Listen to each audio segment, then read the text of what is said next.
계속 체력 훈련만 했습니다. 흙에서 이리저리 굴러다니고 인터벌 트레이닝을 끝없이 진행했으며 땅과 한 몸이 된 줄 알았습니다. 간부님들은 야, 너 특전사 아니야? 좋아요를 누르는 게 이게 잘 안 돼 있는 것 같아. 그거 하나 눌러주시면 돼요, 선배님들. 저 좋게 말씀드렸습니다. 안녕하세요, 요전형님. 해외 파병 사연 듣고 제가 복무했던 부대가 생각나 사연 보냅니다. 사연 보내주신 분이 국평단 PKO 체력평가가 빡세다고 말씀하셨는데, 아무래도 국평단은 특수전 사령부, 그러니까 특전사 소속 예하 부대이기 때문에 체력 기준이 높을 수밖에 없습니다. 저는 해외에서 쭉 오래 생활했고, 참고로 한국에서 살아본 적은 없다고 합니다. 다문화 가정이다 보니까 군 입대가 의무는 아니었습니다. 그러나 28사단 전방 수색대대 출신의 아버지는 뭐? 남자면 군대를 가야지. 안 가? 호접파 라면서 울며 겨자 먹기로 특기를 살려서 조금이나마 꿀빨 생각으로 어학병으로 입대를 했습니다. 통역병 말하는 거예요. 대부분의 어학병들은 카투사에서 떨어졌기 때문에 어학병으로 지원했다고 봐도 무방합니다.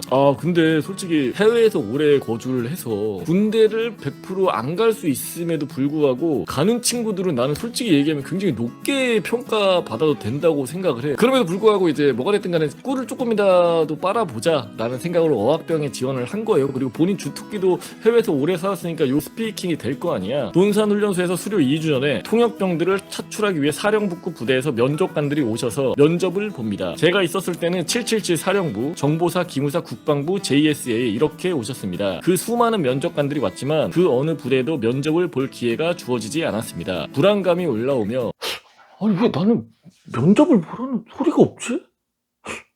잘못했나? 나는 불안감이 휩싸였습니다. 왜냐면 면접 기회를 안 주니까. 주변의 소문을 들어보니 특전사에서도 통역병을 차출한다고 들었지만 에이 설마 그 수많은 부대 중에 내가 특전사로 가겠어? 라고 하면서 불안감을 떨칠 수 없었습니다. 아니나 다를까 수료 약 1주 전에 자대 배치 결과가 나왔을 때 떡하니 보이는 땡번 훈련병 땡땡 특수전 사령부. 뭐야? 특수전 사령부는 특전사의 줄임말이었더군요. 동기들이 저를 놀리며 괜찮아, 갈 수 있어. 너 어, 특전사라고? 너 이제 좆됐어. 너는 거기 가서 멋됐다. 너 운 지지리도 없다. 세상이 무너지는 기분이었습니다. 들어보니 특전사에서 통역병을 차출할 때도 운동을 좀 한 친구들을 뽑는다더군요. 그래서 다른 부대 면접관들이 오시기 전에 저희는 이미 특전사에서 차출을 해간 것이었습니다. 살면서 헬스를 한 제 자신이 가장 후회되는 순간이었습니다. 나는 그냥 몸을 건강하게 만들기 위해서 헬스를 하고 운동을 했을 뿐인데 특전사로 가게 된 거야. 여러분 혹시라도 특전사 갈 수도 있으니까요. 운동하지 마시기. 기차 타고 여기 내리자 검은색 베레모에 다른 색깔의 군복, 수많은 패치들을 붙인 대인님께서 야 너희들 특전사 지원해서 온 거 아니야? 이런 정신 상태로 특전사에서 군생할 수 있겠어? 에? 라며 영문을 모른 채 혼났습니다. 정말 온몸에 소름이 돋았습니다. 나는 그냥 어학병 가려고 지원했는데 특전사에 끌려온 건 억울함을 토로할 틈도 없이 버스를 타고 부대 정문에 도착했을 때 떡하니 안 되면 되게 하라 라는 문구와 함께 이병소에는 커다란 검은 베레모가 쓰여져 있으며 위병소 이름도 특전문입니다. 이놈의 부대는 뭐만 하면 다 특전입니다. 전투식량이라고 안 부르고 특전식량이라고 부르며 조끼도 특전조끼, 특전배낭, 특전군장 등등. 보통 이제 뭐 완전군장이나 전투조끼나 이렇게 하잖아. 근데 여기는 이제 다 특전을 앞에 붙이나봐. 자대 배치 후 특수전 학교에서 특전병 전입교육 2주를 받았으며 계속 체력 훈련만 했습니다. 흙에서 이리저리 굴러다니고 인터벌 트레이닝을 끝없이 진행했으며 땅과 한 몸이 된 줄 알았습니다. 2주 훈련이 끝나고 이어지는 3주 공수 교육. 아침마다 5km 구보를 스타트로 공수 체조, 착지 방법, 공중 낙하산 충돌 대응 요령, 예비산 이용 방법, 예비 낙하산을 얘기를 하는 거겠지? 그리고 항공기에서 이탈 자세 등 다양한 훈련을 받았습니다. 어학병으로 입대를 했는데 여러 가지 훈련을 받은 거야. 그러니까 나도 좀 신기하더라고. 훈련 중에는 3보 이상 띵걸음, 말 그대로 3보 이상을 이동하면 휴식 시간에도 예외 없이 화장실을 가거나 어디론가 이동할 때 무조건 띵걸음입니다. 무조건 뛰어가야 되는 거야. 아무래도 목숨과 직결되는 훈련이다 보니까 군기가 정말 빡셌습니다. 실제로 제가 훈련을 받았을 당시에도 발목이 비틀어지거나 골절을 당한 훈련생들을 심심찮게 목격할 수 있었습니다. 생각보다 이래저래 좀 빡세니까 부상이 좀 많은가 봐요. 그래도 낙하산을 메고 뛰었을 때의 짜릿함은 지금도 잊지 못합니다. 생전 처음 미국 영화에서나 보는 시누크 헬기를 타보고 거기서 낙하산을 타고 내려온다는 것은 정말 값진 경험이라고 생각합니다. 3주 교육 과정이 끝나면 공수 마크를 부여받게 되는데 그 순간만큼은 세상 그 어느 것과도 바꾸지 않을 만큼 소중했습니다. 힘들게 들어갔지만 그럼에도 불구하고 본인만의 어떤 이제 자부심이라던가 이제 그런 게 있는 거지. 특전사에 대한 공수 교육 완료 후 자대에서는 통역 및 행정 업무를 하는데 간혹 707 특임대대야 미 특수부대가 합동훈련이나 침묵 도모를 할 때 통역 인력을 부릅니다. 통역만 하면 문제가 없는데 그들과 같이 체력 단련을 하거나 합동훈련을 할 때는 저도 예외 없이 풀 장착을 하며 꼽사리 끼듯이 훈련을 같이 띱니다. 정말로 매 순간이 죽고 싶었습니다. 왜냐면 기본적으로 알고 있는 특전사분들 오랫동안 이미 체력 훈련 같은 것들을 해서 이미 엄청나게 뛰어나신 분들이 많단 말이야. 이제 간부님들이지. 상대적으로 병들은 이제 그런 부분에 있어서 좀 부족할 거 아니야. 근데 이제 끌고 가는 거야. 날씨가 흐리거나 좋지 않으면 오늘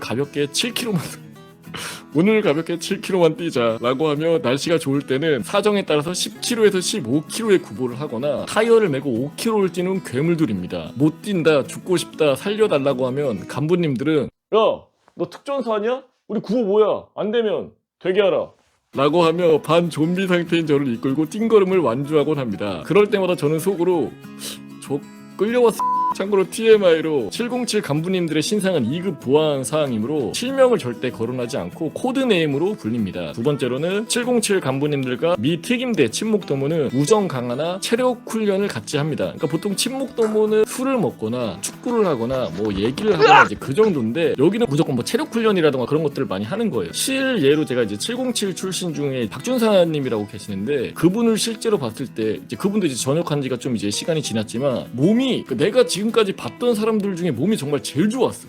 정말 다부지고 그 체력적으로 좋을 수밖에 없겠다라는 생각이 딱 들더라고. 그 몸 자체가 이제 그런 데서 어떻게 보면 특전병도 같이 생활을 한 거지. 그 이외에도 산악극복 훈련, 해상 침투 훈련, 혹한기 훈련, 야간 사격, 야간 전술행군, 급속행군 등 다양한 훈련이 있으며 매주 수요일마다 산악행군을 했습니다. 참고로 이분은 어학병으로 특전병을 간 겁니다. 근데 이런 훈련들을 하나 봐. 또한 정기적으로 강화 훈련 및 패스트 로프 훈련을 소화해야 했습니다. 꿀 빨려고 어학병으로 지원했는데 뭔가 그 반대가 된 것 같다. 정말 우프네요. 불행 중 다행히도 저는 사령부에 근무를 하다 보니 얘야 여단 특전병들에 비해서 훈련 강도가 낮아서 다행이었습니다. 여단 특전병은 천리행군, 무박 전술 훈련 등 더 강도가 높은 훈련을 진행하는 것으로 알고 있습니다. 그러니까 솔직히 나는 그동안 특전병들이 가면은 이제 간부님들 훈련하고 이제 남은 뒤처리를 하거나 뭐 마무리를 하거나 보조 역할을 좀 상대적으로 많이 한다라고 생각을 했는데 그거 외에도 굉장히 좀 여러 가지 훈련 같은 것들 좀 참여를 하는 것 같아서 조금 놀랐어요. 마지막으로 여러분들이 오해를 안 하셨으면 좋겠는 게 특전사는 특수전 사령부의 줄임말로 소속을 지칭하는 말입니다. 특전병, 특전부사관, 장교 등은 다 특전사 소속이 맞습니다. 다만 우리가 흔히 생각하는 특전사의 이미지는 특전팀, 특전대대이며 100% 간부화로 이루어져 있습니다. 특전병들의 주된 임무는 간부님들이 원활한 임무 수행을 보조하는 역할이지 병사들이 임무에 투입되거나 그러지는 않습니다. 하지만 특전사에 소속됨으로써 다양한 훈련을 소화하는 것이 사실이며 임무를 수행하지 않는다고 해서 병사들이 훈련을 하지 않는다는 것은 아닙니다. 오늘도 대한민국을 수호해주시는 장병들에게 고마움을 전하며 특전사에서 병사들의 생활을 조금이나마 궁금해하는 분들에게 도움이 되었으면 하는 바람입니다. 마지막으로 단결.